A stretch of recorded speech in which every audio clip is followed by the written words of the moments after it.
Hi friends, good morning. It's me Simon YouTube channel, Simon Varghese Facebook, Simon Varghese Instagram. Welcomes you all.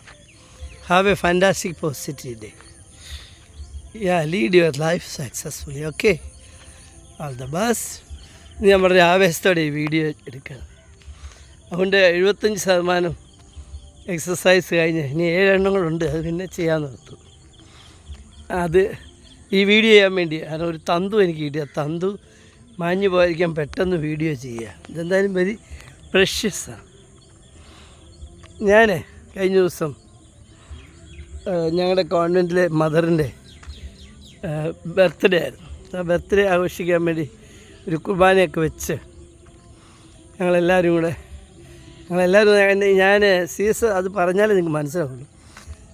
CSST എന്ന് പറയുന്ന Carmelites sisters of Saint Teresa's. അപ്പോൾ ഞങ്ങളുടെ സ്കൂളിൽ ഞങ്ങളുടെ ചർച്ചിൽ അതിൻ്റെ കോൺവെൻ്റ് ഉണ്ട്, CSST സെൻറ്റ് തെരേസാസ്. മൗണ്ട് കാർമലൊക്കെ അവരുടെയാണ്. സെൻറ്റ് തെരേസാസ് കോളേജൊക്കെ ഈ കോൺഗ്രിഗേഷനിൽപ്പെട്ട.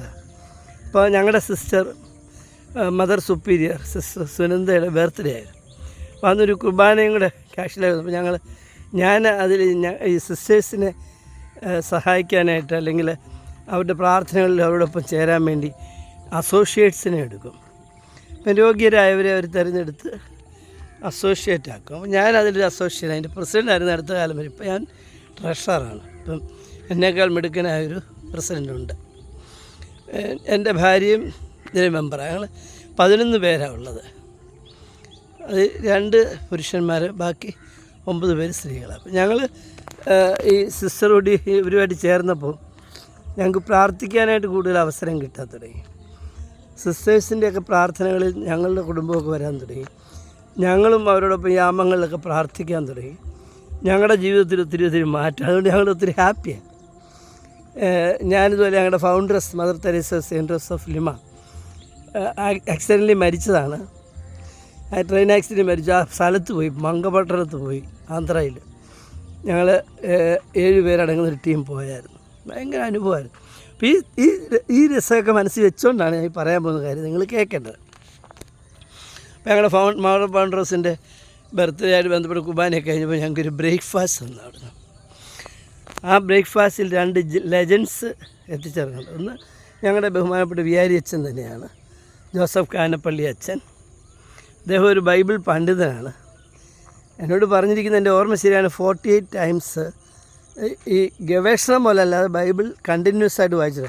ബൈബിളിൻ്റെ ഏത് വശത്തെപ്പറ്റി എന്ത് സംശയം ചോദിച്ചോളാൻ പറയും. ഞാൻ അത്രയൊന്നും വായിക്കുന്നില്ല, എന്നാലും 5-8 തവണ ഞാനും വായിച്ചിട്ടുണ്ട്. നിരന്തരമായി ഇപ്പോഴും വായിച്ച് പഠിച്ച് എഴുതിക്കൊണ്ടിരിക്കുന്ന ആളാണ് ഞാനും. ഞങ്ങൾക്ക് ഒത്തിരി സന്തോഷമാണ്. അപ്പോൾ അതോടൊപ്പം ഒരു മേരിമംഗലം അച്ഛനുണ്ട്, ജോസഫ് മേരിമംഗലം, ഒരു ലെജൻഡാണ്. അദ്ദേഹം റിട്ടയർമെൻറ്റ് കഴിഞ്ഞ് 75 വയസ്സാകുമ്പോൾ റിട്ടയർ കഴിഞ്ഞിട്ട് അദ്ദേഹം വീണ്ടും സജീവമായിട്ട് പ്രവർത്തിക്കുന്ന ഒരു വലിയ മഹൽ വ്യക്തിയാണ്. അപ്പോൾ ഈ 2 ആളുകളുടെ സാന്നിധ്യം തന്നെ ഞങ്ങൾക്ക് സന്തോഷമായിരുന്നു.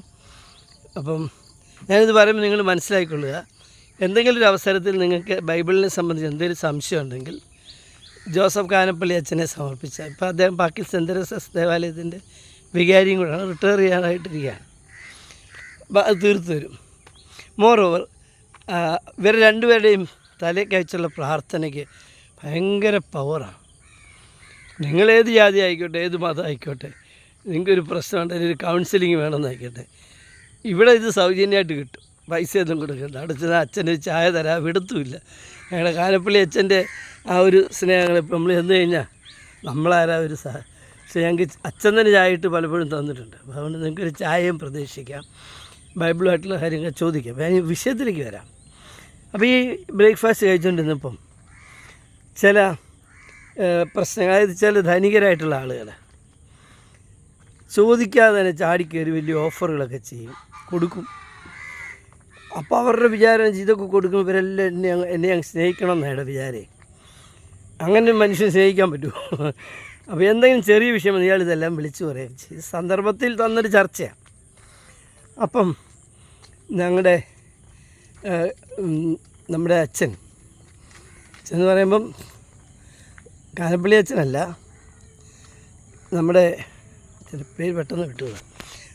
അച്ഛന് പറഞ്ഞു ഒരു കാര്യം പറഞ്ഞു. അത് ലാറ്റിൻ വേർഡ്സിന് ഇംഗ്ലീഷാക്കി ഇംഗ്ലീഷ് മലയാളത്തിൽ വന്നു. അപ്പോൾ അത് ഞാൻ റിക്കവർ ചെയ്തു. ഞാൻ ഇതിനോടൊപ്പം പിൻ ചെയ്യുന്നുണ്ട്. അത് നിങ്ങൾക്ക് കേട്ടിട്ട് കേൾക്കാം.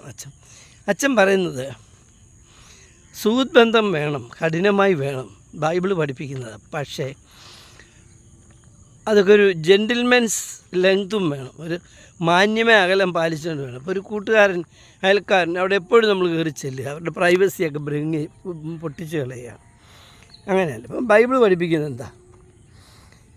8ാം കൽപ്പന എന്താ പറയുന്നത്? നിൻ്റെ അയൽക്കാരനെതിരെ കള്ളസാക്ഷ്യം പറയരുത്. 9 അവൻ്റെ ഭാര്യയെ നീ മോഹിക്കരുത്. 10 അവൻ്റെ വസ്തുക്കളൊന്നും നീ ആഗ്രഹിക്കരുത്. എന്നാൽ ഇതെല്ലാം സംഗ്രഹിച്ചുകൊണ്ട് ഏകമായിട്ട് പറയുന്ന വചനം എന്താ? നിന്നേക്കാൾ നിൻ്റെ അയൽക്കാരനെ നീ സ്നേഹിക്കണമെന്നാണ്. അപ്പോൾ ഈ അയൽക്കാരനെ സ്നേഹിക്കാതെ നിനക്ക് സ്വർഗത്തിൽ പോകാൻ പറ്റത്തില്ല. അപ്പം അത് വേണം.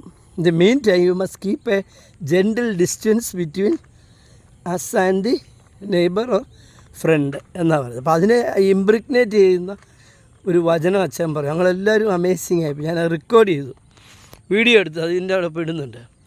അതായത് നമ്മൾ, അപ്പോൾ ഞങ്ങളുടെ കാനപ്പള്ളി അച്ഛൻ അതൊന്ന് എക്സ്പ്ലെയിൻ ചെയ്യുകയും ചെയ്തു.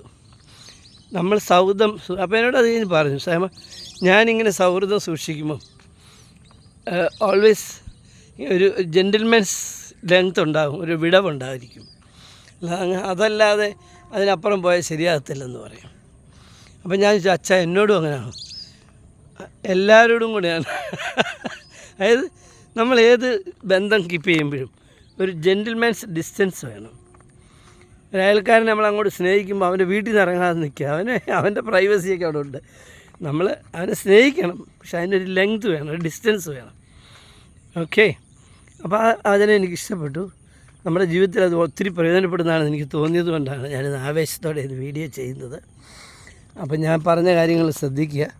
ഒന്ന് CSST കോൺഗ്രിഗേറ്റ് സിസ്റ്റേഴ്സാണ്, Carmel sisters of Saint Teresa's. ആ സമൂഹം സ്ഥാപിച്ചത് അതിൻ്റെ founders Mother Teresa of Saint Joseph ലിമയാണ്. 44 വയസ്സിൽ പെട്ടെന്ന് ഒരു ട്രെയിൻ ആക്സിഡൻറ്റിൽ മരിക്കുകയാണ് ഉണ്ടായത്. അപ്പം ഞാൻ അവിടെ പോയ കാര്യമൊക്കെ പറഞ്ഞു. അപ്പോൾ ഈ സിസ്റ്റേഴ്സിൻ്റെയൊക്കെ യാമപ്രാർത്ഥനകൾ, അപ്പം ഞങ്ങളൊക്കെ ഇതിനകത്ത് വന്നു കഴിഞ്ഞപ്പം ഞങ്ങളുടെ കുടുംബമൊക്കെ ഈ കോൺവെൻറ്റിൻ്റെയും സിസ്റ്റേഴ്സിൻ്റെയൊക്കെ പ്രാർത്ഥനയിൽ ഉൾപ്പെട്ടു തുടങ്ങി. മറിച്ച് ഞങ്ങളുടെ പ്രാർത്ഥനകളിൽ ഈ കോൺഗ്രിഗേഷനും അതിൻ്റെ സിസ്റ്റേഴ്സും മദറും ഒക്കെ ഉണ്ട്. ഒരു പരസ്പരം കൊടുക്കൽ വാങ്ങല്ലേ.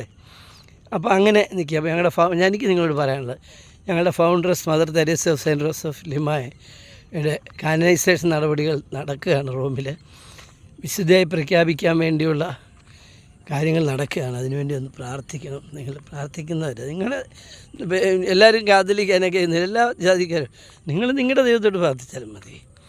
നിങ്ങളുടെ വിശ്വാസം ഞങ്ങളുടെ ഫൗണ്ടേഴ്സ് ഒരു വിശുദ്ധയായിട്ട് വരട്ടെ. ഓക്കെ, എന്തായാലും എൻ്റെ ഈ ക്ലിപ്പിംഗ് കൂടെ കാണണം. അച്ഛന്മാരുടെ ആ ഒരു തീക്ഷ്ണത, അവരുടെ ആ ഒരു പ്രാർത്ഥന. എന്തെങ്കിലും പ്രയാസമുണ്ടെങ്കിൽ ഞാൻ പറയാം, വലിയ അത്ഭുതം. ഞങ്ങളുടെ കാനപ്പള്ളി അച്ഛൻ വളരെ വൈശിഷ്ട്യമേർന്ന ഒരു വ്യക്തിയാണെങ്കിലും വളരെ ലളിതമായി ജീവിക്കുന്ന ആളാണ്. അപ്പോൾ അദ്ദേഹത്തിൻ്റെ അടുത്ത് ചെന്നാൽ അദ്ദേഹം തലയൊക്കെ വെച്ച് പ്രാർത്ഥിച്ചാൽ നിങ്ങൾക്ക് അതിൻ്റെ അനുഭവം മനസ്സിലാവും. അതുപോലെ തന്നെ മേരിമംഗലം അച്ഛൻ, ഞാൻ പേര് പെട്ടെന്ന് മറന്നുപോയി, ജോസഫ് മേരിമംഗലം. ഞാൻ എപ്പോഴായാലും എന്ത് കാര്യം എൻ്റെ കൊച്ചുമക്കളെയും എൻ്റെ എല്ലാം തലയൊക്കെ വെച്ച് പ്രാർത്ഥിപ്പിക്കാറുണ്ട്. അതിനൊരു വിജ്ഞാനം, വിസ്ഡം കിട്ടാൻ വേണ്ടിയാണ്.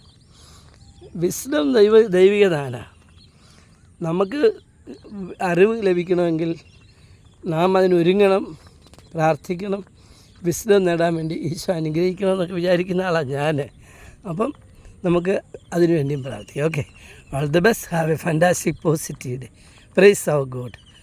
ഒരു കാരണവശാലും മറ്റുള്ളവരെ എഴുത്തി പറയാനും മറ്റുള്ളവരെ നെഗറ്റീവായിട്ട് പറയാനും നമ്മൾ ശ്രമിക്കരുതെന്നാണ് എനിക്ക് എൻ്റെ ജീവിതത്തിൽ പറയാനുള്ളത്. Okay, all the best. Have a fantastic positive day again.